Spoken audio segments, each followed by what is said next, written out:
Os irmãos já deixaram em Apocalipse 3 aberto.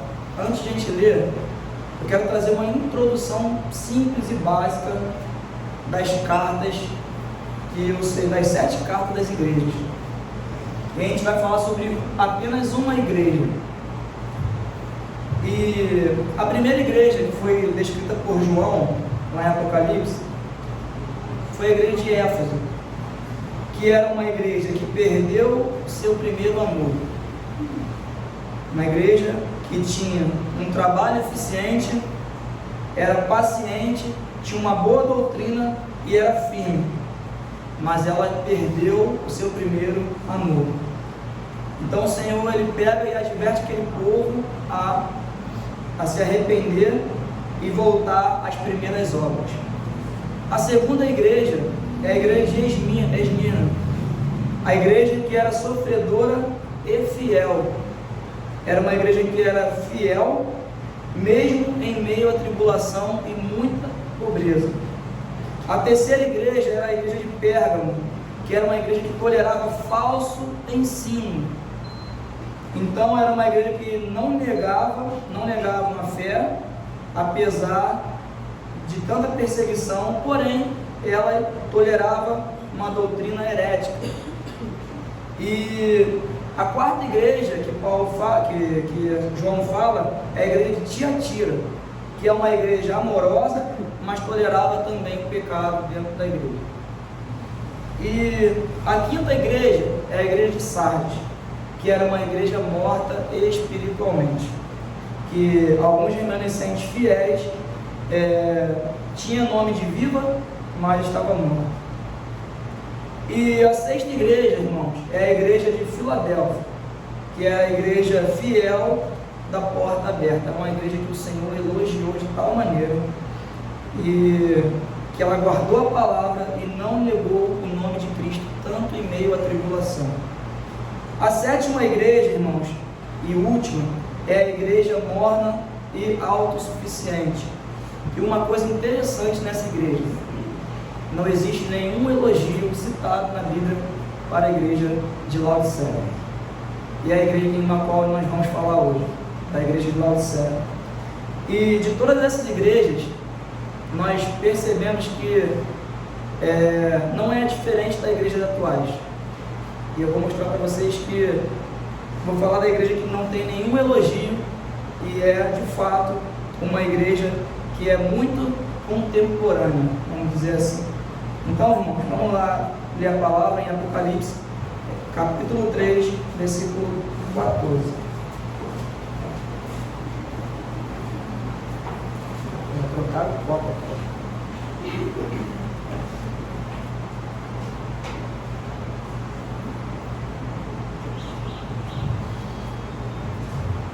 A igreja de Laodiceia, carta à igreja de Laodiceia. 14. Ao anjo da igreja em Laodiceia escreve: estas coisas diz o Amém, a testemunha fiel e verdadeira, o princípio da criação de Deus. Conheço as tuas obras, que nem és frio e nem quente. Quem dera se fosse frio ou quente.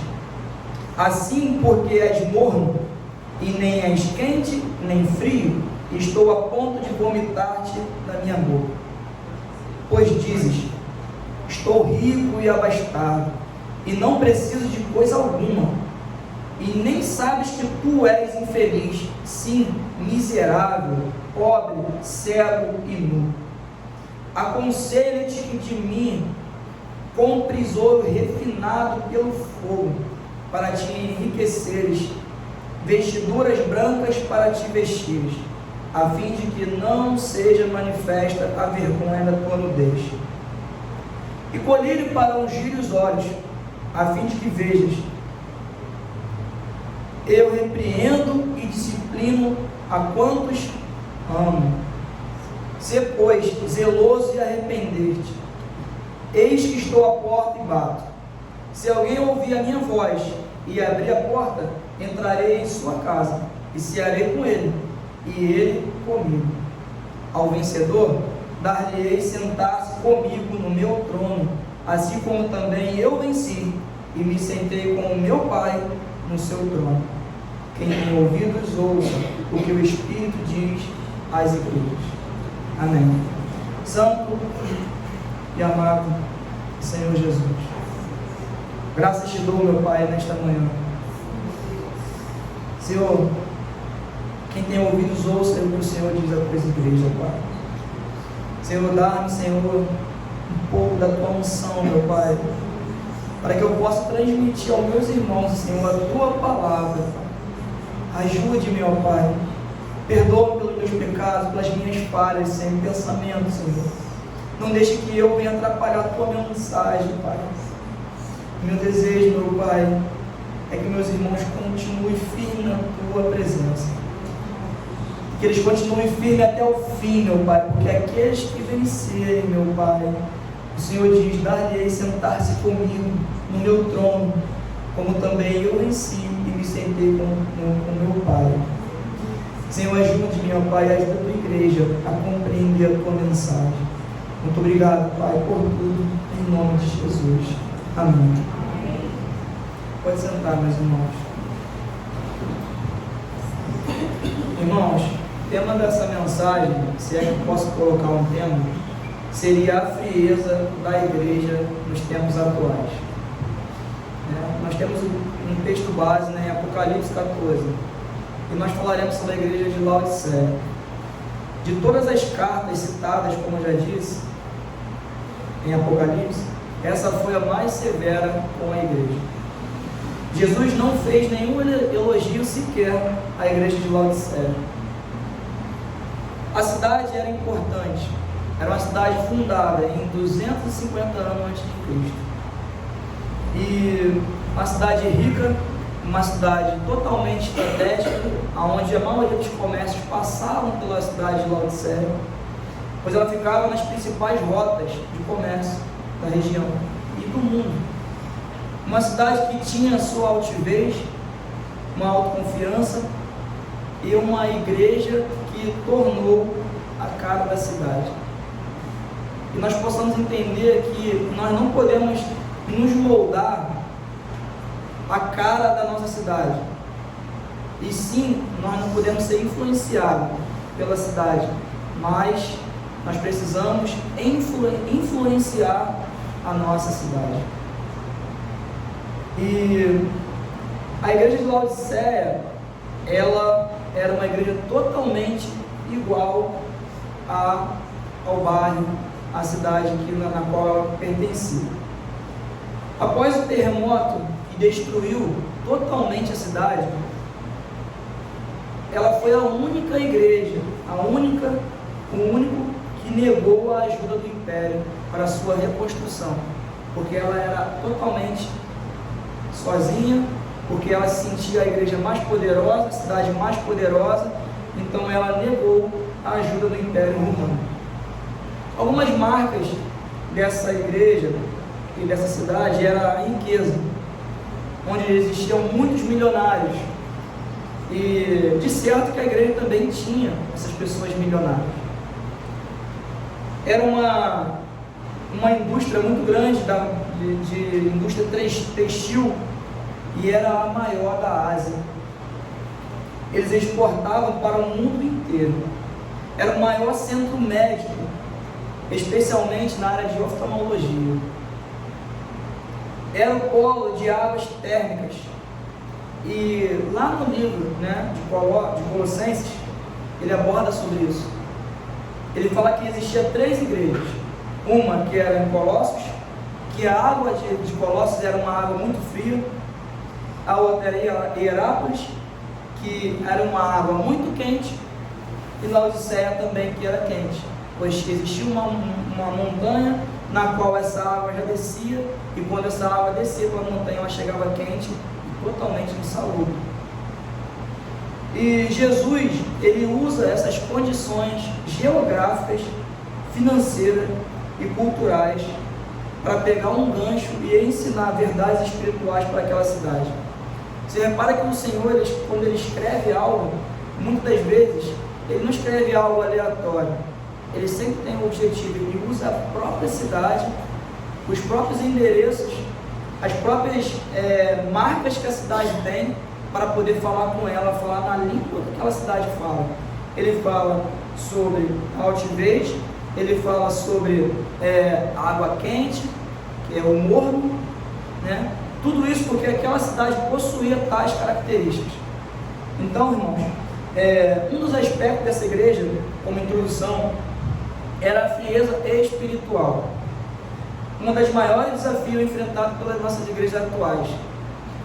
A nossa igreja hoje é uma igreja fria e decadente. A igreja contemporânea, nós vivemos em um tempo onde existe muita informação hoje. Nós captamos muitas informações e pouco aprofundamento sobre elas. Nós somos bombardeados o tempo todo. O pastor sempre fala sobre isso. Nós somos bombardeados na internet, nos jornais, né, na televisão, até mesmo no trabalho, e nós não procuramos apurar aquilo que está chegando aos nossos ouvidos, e acabamos deixando ser influenciados por essas informações. E também temos muitas atividades, mas pouca devoção, muita aparência, mas pouca transformação. Esse é um retrato da igreja atual. Assim como a igreja de Laodiceia, muitos cristãos têm sido seduzidos pelo conforto da igreja. É muito confortável nós estarmos aqui, é muito tranquilo eu sair da minha casa hoje, pegar o meu carro, tomar meu cafezinho, chegar na igreja, ter um banquete que teve aqui na igreja. É muito legal, é muito confortável tudo isso. E a igreja, ela tinha essa sedução, não que nossa igreja esteja nos seduzindo, mas isso acaba atraindo também, acaba que gera esse chamado para a igreja. E uma das características muito que pegou muito naquela igreja de Laodiceia era a autossuficiência e a pressão cultural daquele local. Eles perderam o fervor e a presença de Deus. O objetivo dessa exposição é confrontar, despertar e exortar o povo rumo ao arrependimento e ao avivamento. Esse é o objetivo que o Senhor tem hoje. A gente vai começar com um diagnóstico de Jesus à igreja.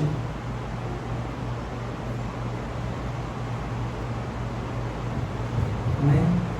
Em Apocalipse 15, no versículo 15, ele fala assim: conheça as tuas obras, que nem és frio, nem quente. Quem dera fosses fria ou quente.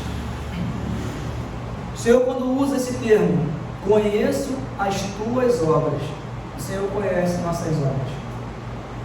Ele conhece a minha obra, Ele conhece a sua obra, não a obra daqui da igreja. A gente não está falando dessas obras aqui na igreja que está todo mundo vendo.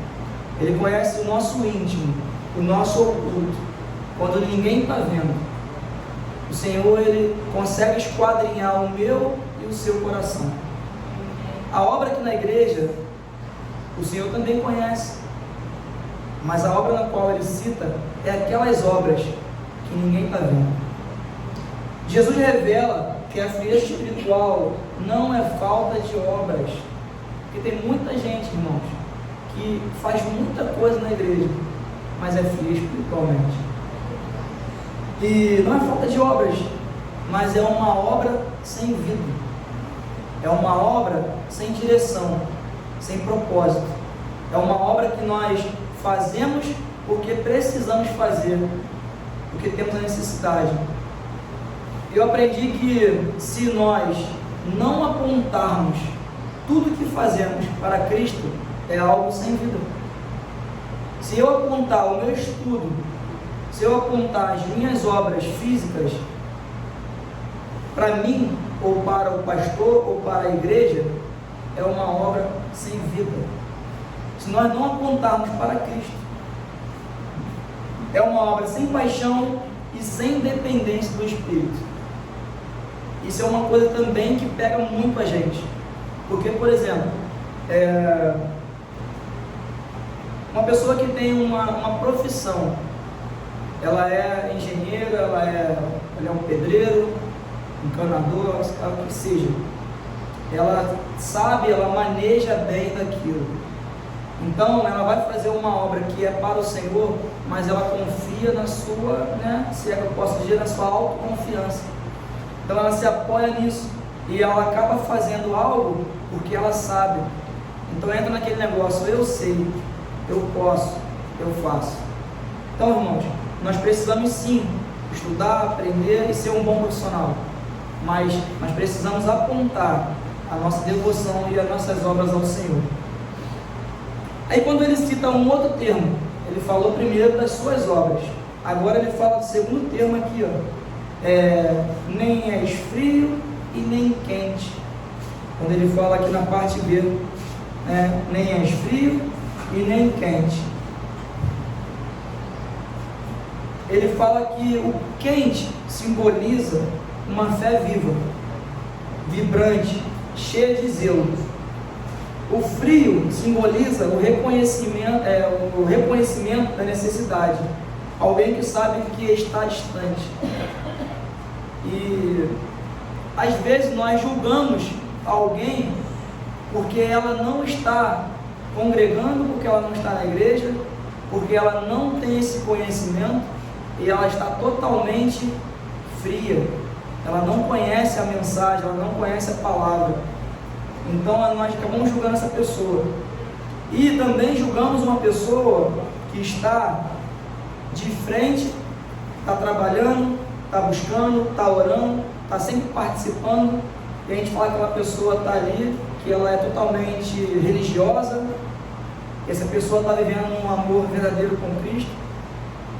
E quando nós fazemos isso, nós estamos nos colocando em outra posição, que é a posição que o Senhor fala, que ele fala da posição do morno, que ele tem vontade de vomitar de sua boca.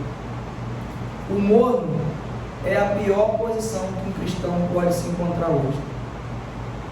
Aquele cristão que vem, aquele cristão que está sempre participando, sem devoção, um cristão que vive de forma dissoluta, vive de forma que não tem direcionamento, e é esse que o Senhor fala, do morno, que é o pior estado, pensa que está bem, mas está espiritualmente morto. A pior coisa que tem, irmãos, é a gente sempre falar que nós estamos bem. Certamente alguma coisa está mal em nós, mas uma hora ou outra a gente fala, está bem, está tudo bem. Talvez você está querendo mostrar uma coisa, para poder não deixar de parecer uma situação, tal, mas você sabe que não está tudo bem. Eu sei que não está tudo bem. Sempre tem algo em nós, sempre tem uma mazela em nós que nos atinge, sempre tem um pecado em nós que nos atormenta, que nos busca, que nos persegue. Então é isso que nós precisamos reconhecer ao Senhor. Não está tudo bem, me ajude. No versículo 17 ele fala também sobre o seguinte: pois dizes, estou rico e abastado, não preciso de coisa alguma, e nem sabes que tu és infeliz, sim, miserável, pobre, cego e nu. Olha o que o Senhor fala com a sua igreja: pobre, abastado, miserável, cego e nu. A gente acha que é só carinho, é só amor, mas essa é a condição da igreja atual: autossuficiente, cega, abastada, pobre e nu. Uma igreja na qual vive sem a direção do Senhor. E essa autopercepção enganosa, que é esse versículo 17. Olha o que a igreja de Laodiceia fala: dizem que sou rico, que rico sou, e estou enriquecido, e não sabe que és miserável. É uma igreja que se achava rica, uma igreja que era enriquecida, e de fato era. Eu creio que não era uma igreja que recebia qualquer pessoa financeiramente falando, ou era aquela pessoa que ficava bem lá no fundo da igreja, porque era uma igreja abastada, uma igreja cheia de autossuficiência, muito rica. E essa palavra "estou rico" é vista como o maior sinal da depravação humana. Estou rico. O coração nosso, irmãos, são corações enganosos, que pensa que não precisa de Deus. O dinheiro, ela te traz essa sensação que você não precisa de dinheiro, porque você acha que você pode comprar todas as coisas. E o dinheiro, de fato, ele é feito para comprar todas as coisas, materialmente falando. Mas o dinheiro, ele não compra salvação, o dinheiro, ele não compra cura, o dinheiro, ele te dá apenas um conforto. Tem muitas pessoas, por exemplo, que nós vimos aí na Covid, que prolongaram os seus dias na Terra, não para poder, não sobreviveram, mas prolongaram. Sabe por quê? Porque tinham uma condição financeira, mas foi inevitável a sua morte, porque se elas pudessem, ela dava todo o seu dinheiro para sobreviver. Aí você percebe que o dinheiro, ele não é nada mediante a um ponto final que o Senhor dá em nossas vidas. Às vezes você tem muito dinheiro, mas você não compra a sua vida. Às vezes você daria todo o seu dinheiro para que um irmão, um filho seu fosse salvo pelo Senhor Jesus Cristo. E às vezes isso não acontece, porque nós não vivemos de indulgências. A salvação, ela é somente pela graça, e de graça ela foi nos dada. Então, irmãos, o dinheiro, ele é muito bom, ele precisa ser usado, mas ele não compra valores espirituais. Então, irmãos, o dinheiro use bem, mas não deixe que ele nos domine. Amém? Nosso coração é enganoso. Eles pensavam estar bem, mas Cristo os via como miseráveis. Aqui está o coração da frieza espiritual, que é a falta de sensibilidade ao pecado, o auto-engano e a independência de Deus. Não é dependência, é independência. Eu não preciso de Deus, porque eu tenho tudo. A igreja de Laodiceia, não estou falando da nossa igreja não, tá, irmão? Estou falando da igreja de Laodiceia. Nossa igreja não tem essas coisas não. Então, a gente precisa entender que a igreja de Laodiceia, ela se achava totalmente independente de Deus. Terceiro sinal, irmãos, que é a frieza espiritual da igreja atual, a perda do primeiro amor. Olha que Apocalipse 2 fala, 2:4.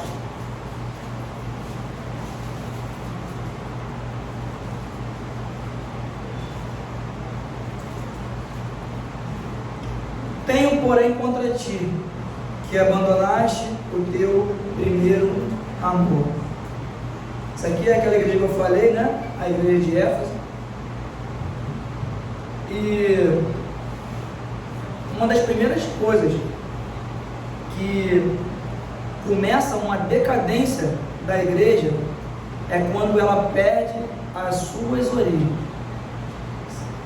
Por exemplo, nós olhamos para a Europa, o berço do cristianismo.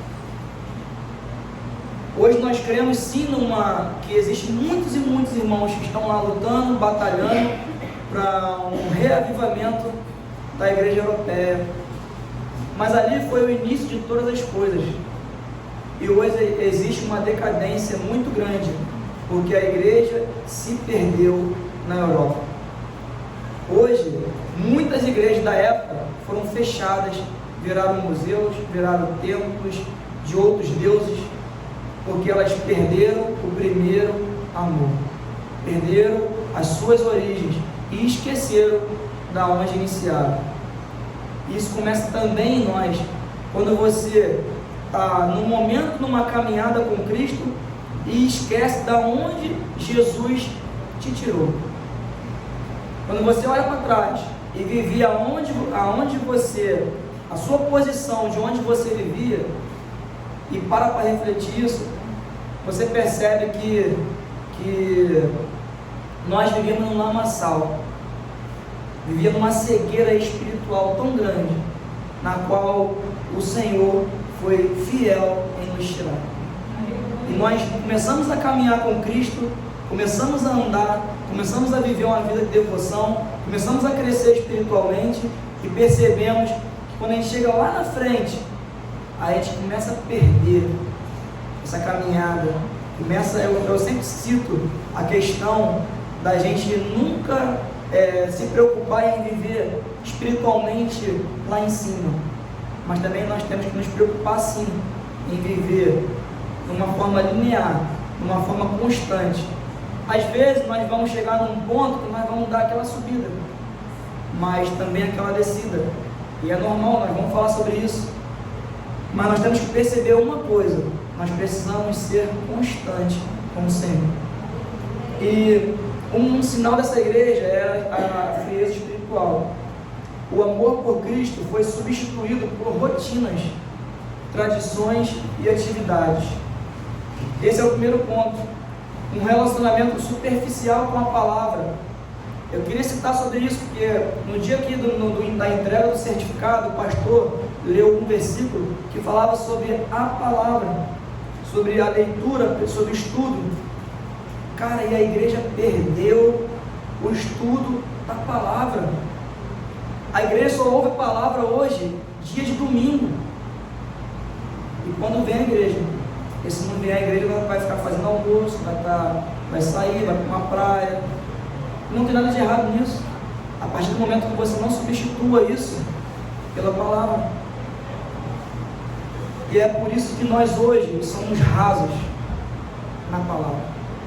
É por isso que hoje, quando nós batemos de frente lá fora, na universidade, nós tomamos uma surra das pessoas que carregam uma ideologia nas costas. Nós não temos argumento. Eles varrem a gente de todas as formas. Nós não temos recursos para poder falar com eles que a palavra, assim diz a Bíblia, assim diz a palavra. É porque nós perdemos a leitura da palavra, perdemos o estudo. Nós estamos preocupados em ler a Bíblia em um ano. E o que eu e você aprendemos lendo a Bíblia em um ano, se não tem estudo naquela leitura? É ler por ler? A gente lê um livro.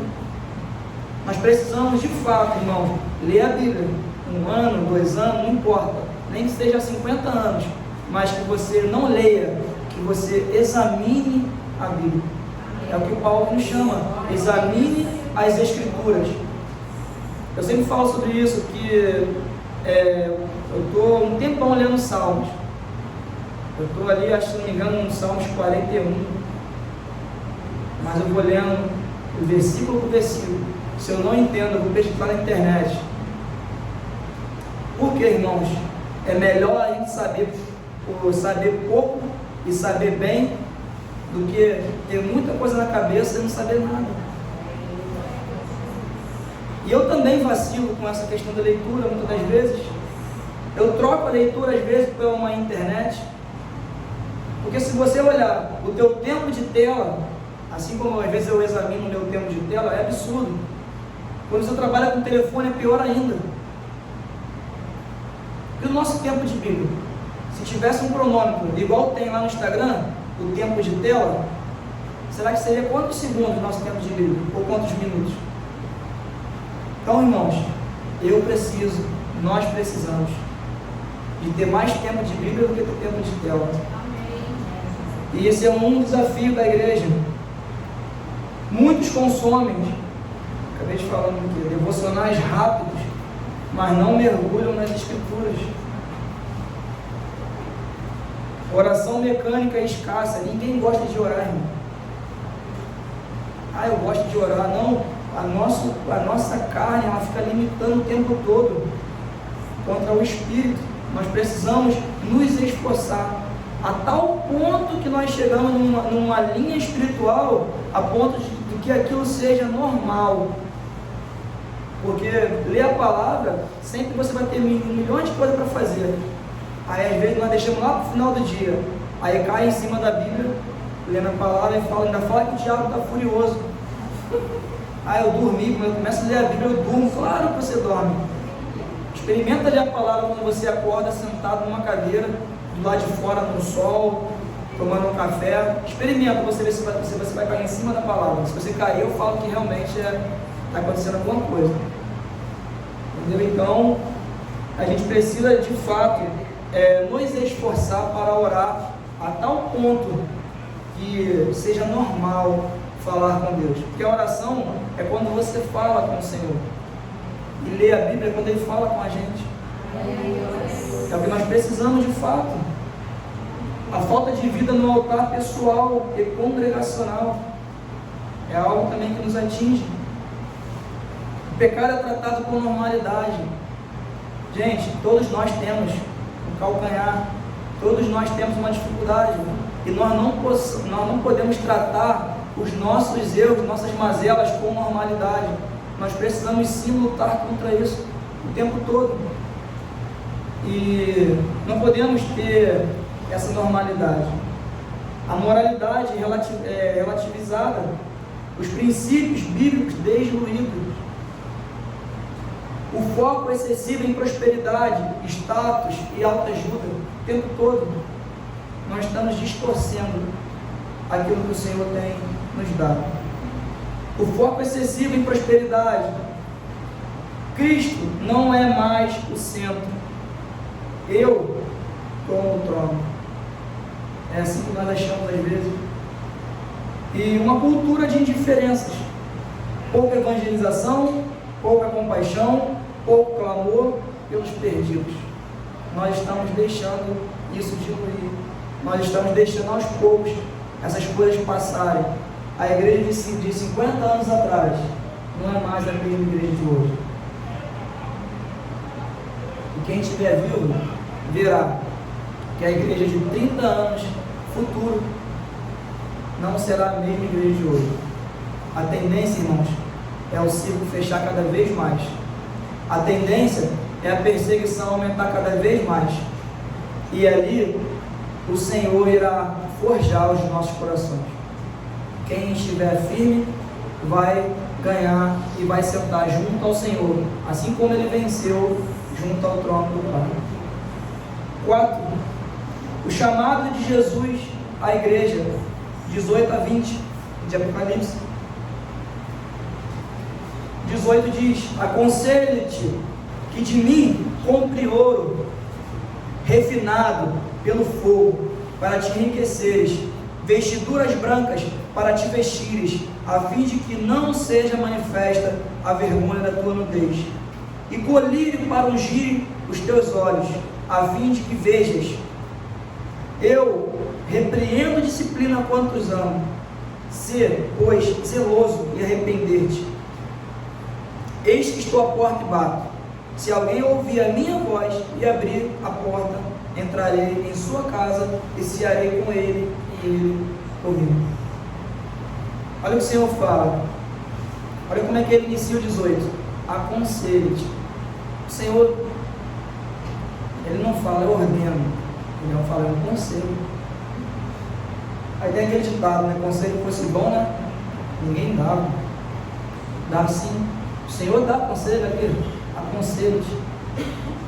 Jesus, ele não desiste da igreja de forma nenhuma. Ele não condena de imediato a igreja.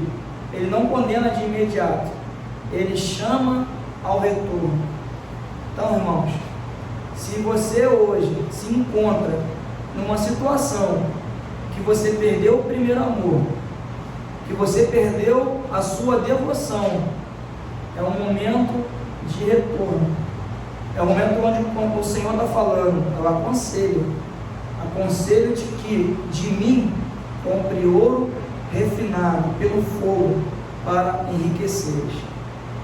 Olha o que ele fala, 3 convites que eu vou trazer, 3 convites para a restauração.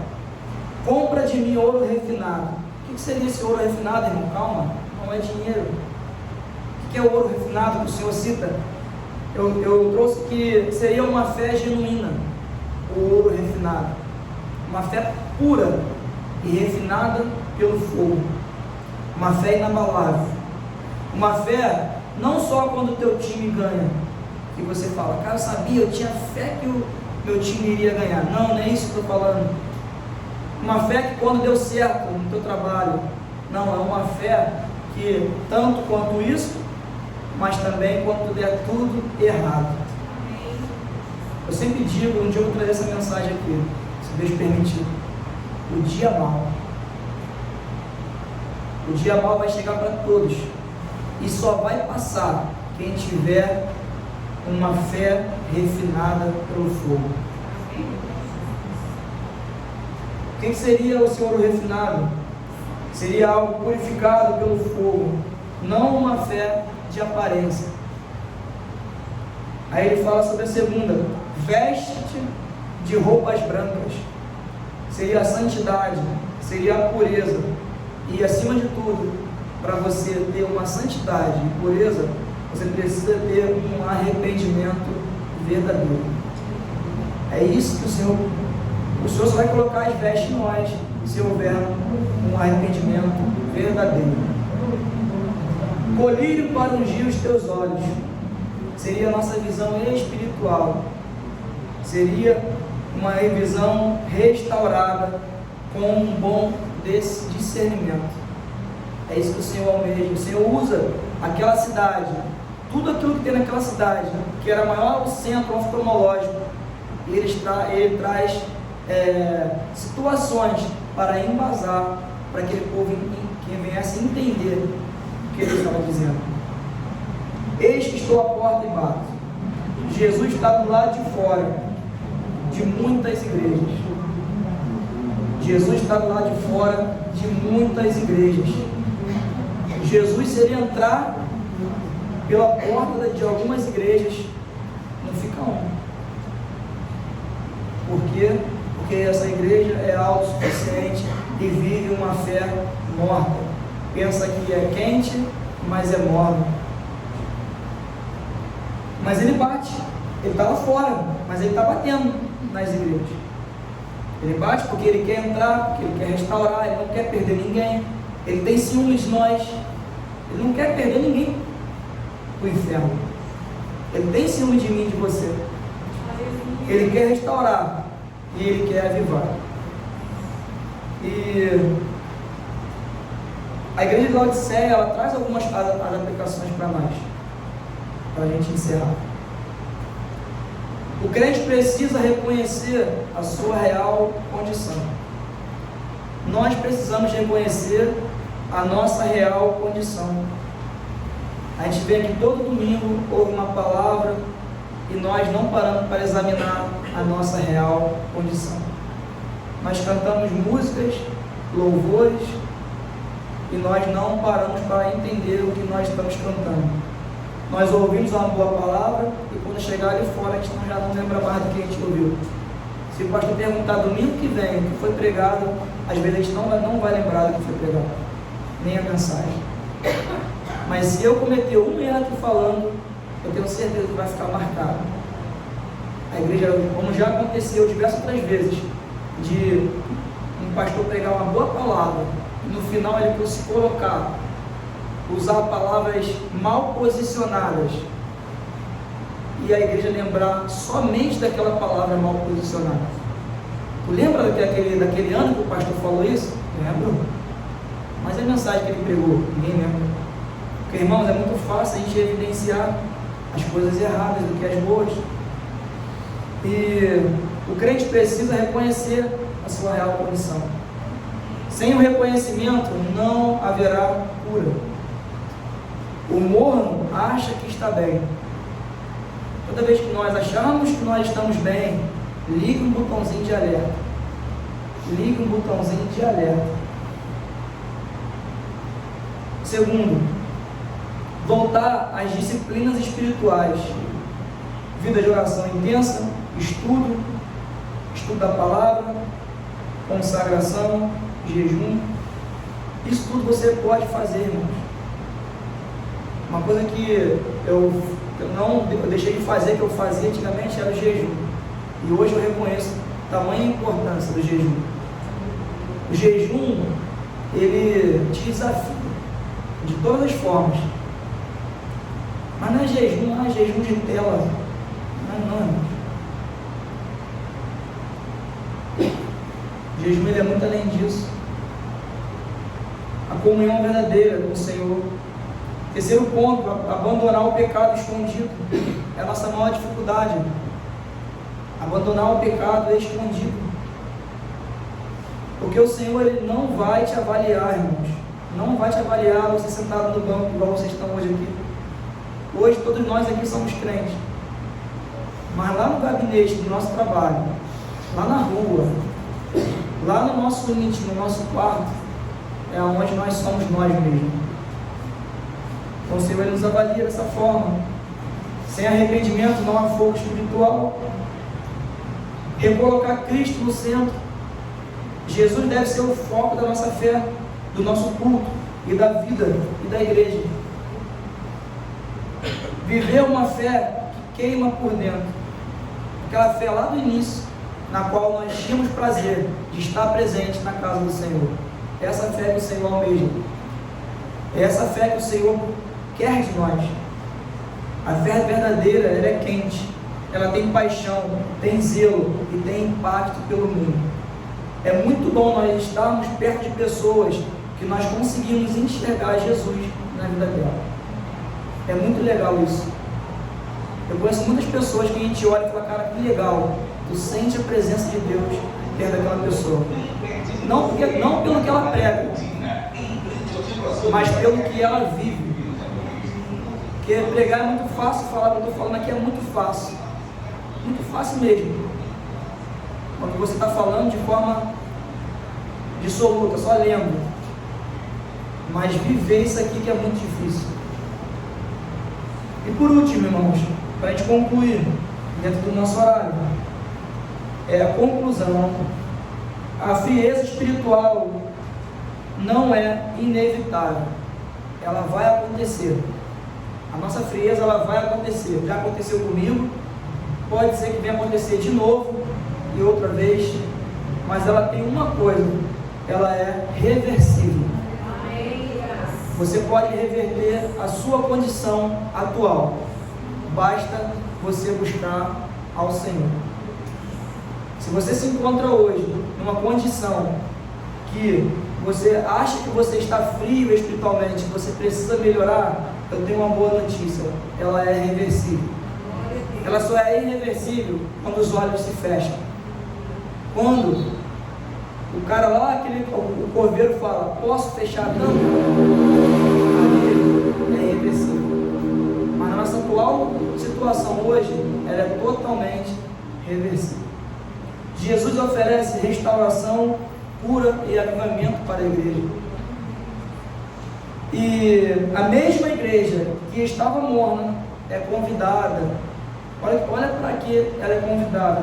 O Senhor primeiro bateu, falou, mostrou o erro, o pecado e as dificuldades. E olha o que ele fala no versículo 21. Ao vencedor, não é para todos, tá?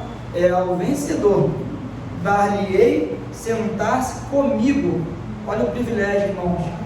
Sentar junto com Jesus, no meu trono, assim como também eu venci e me sentei com meu Pai no seu trono. Aleluia. Quem tem ouvidos, ouça o que o Espírito diz às igrejas. Há esperança, há um chamado e há um convite à chama do Espírito. E por último, irmãos, não tinha conclusão melhor do que o versículo 22. Quem tem ouvidos, ouça o que o Espírito diz às igrejas. Amém?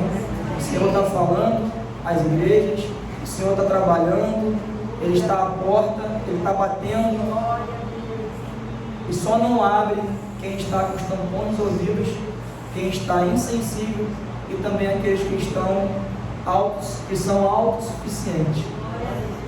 Era uma igreja, a igreja de Laodiceia era uma igreja rica, uma igreja de uma prosperidade fútil, porque obra sem vida é morta, mas o Senhor mesmo assim convidou e falou com eles: ao vencedor dar-lhe sentar-se comigo. Então, irmãos, meu desejo é que todos nós cheguemos ao fim como vencedor da vida. Amém? Graças te damos, ó Pai, por essa palavra. Tem misericórdia de nós, ó Pai. O Senhor conhece nossa fraqueza, nossa frieza, o nosso coração. O Senhor conhece nossas dificuldades, ó Pai. Senhor, nos ajuda, Senhor, a voltar para o caminho, se nós estivermos fora dele. Senhor, mesmo que o conserto seja doloroso, meu Pai, mas que o fim seja sentar junto a Ti e ao Pai, no trono. Mesmo que o nosso conserto seja de dor, mas que chegarmos ao fim, o Senhor falar: vem, filhinhos meus, senta-te comigo no meu trono. Senhor, não tem mais, Senhor, palavras para discernir, Senhor, para expressar, Pai, a minha alegria, que será sentar junto a Ti, meu Pai. Senhor, nós podemos imaginar, Pai, em nossa mente, o que seria sentar junto ao Senhor. Somente imaginar. Senhor, será o dia triunfal, Senhor, entrar contigo sobre nas portas. Tomarmos, Senhor, os galardões, Pai, no qual o Senhor prometeu para a sua igreja, meu Pai. Mas para isso nós precisamos, ó Pai, colocar os colírios nos nossos olhos, ó Pai. Precisamos, Pai, deixar e largar nossas mazelas, nossos pecados, Pai. Precisamos mudar, Senhor, as nossas rotas, Senhor. Às vezes nós estamos achando que estamos bem, meu Pai, mas o nosso caminho está nos levando para o inferno. A pior coisa que tem, Senhor, e nós sabemos, Pai, que o inimigo, Pai, nossas almas, ele não tem pressa em destruir a sua igreja, meu Pai. Ele vai adentrando, vai infiltrando e vai colocando normalidade, vai distorcendo a palavra, Senhor, aos poucos, assim como ele fez no Jardim do Éden, assim como ele fez naquele alto monte contigo, ó Pai. Foi distorcendo a mensagem, a palavra, Pai, e nós vamos caindo, Pai, nós vamos acreditando e vamos ouvindo, ó Senhor, baboseiras por aí afora, Senhor, e paramos e deixamos de analisar e examinar Tuas Escrituras, ó Pai, e perdemos, Senhor, a direção, Senhor, do Teu barco. E às vezes o caminho, Senhor, que nós estamos entrando, Senhor, acaba se tornando irreversível. Mas o Senhor, Pai, nos deixou a esperança. O Senhor disse: aconselhe-te, que de mim compres ouro refinado, pelo ouro, pelo fogo, para enriquecer as vestiduras brancas para te vestires, a fim de que seja manifeste a vergonha da tua nudez, e colírio para ungir os teus olhos, a fim de que vejas. Meu desejo hoje é, Senhor, coloca um colírio, Pai, nos olhos da sua igreja. Coloca, Senhor, veste a tua igreja com vestiduras brancas, Pai.